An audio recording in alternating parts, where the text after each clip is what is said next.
আসসালামু আলাইকুম রহমতুল্লাহ। আমার এখানে 2 শতাংশ জায়গা। এখানে আমি খেজুরের চারা লাগাইছি 15-16টার মতো। কচু গাছ আছে। এই সিরিয়ালের মাটিটা উঠাই এখানে নিছি, এই পাশের মাটিটা উঠাই এখানে নিছি, নিয়ে এই খেজুর গাছগুলা রোপণ করছি। আর যেগুলা এই নিচু জায়গাগুলোতে কচু দিয়ে দিছি।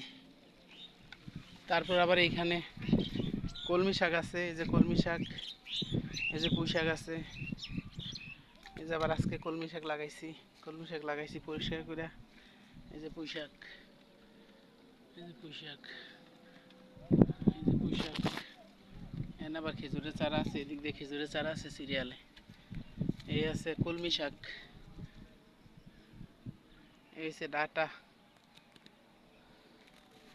তো যার জায়গায় যার অকিছু কোনো জায়গা পড়ে থাকে, আশেপাশে পড়ে রয়েছে, কোনো কিছু করেন না, আপনারা চাইলে এরকম।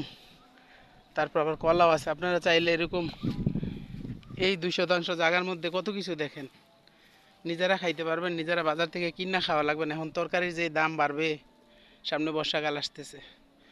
সবাই ভালো থাকবেন। আসসালামু আলাইকুম রহমতুল্লাহ।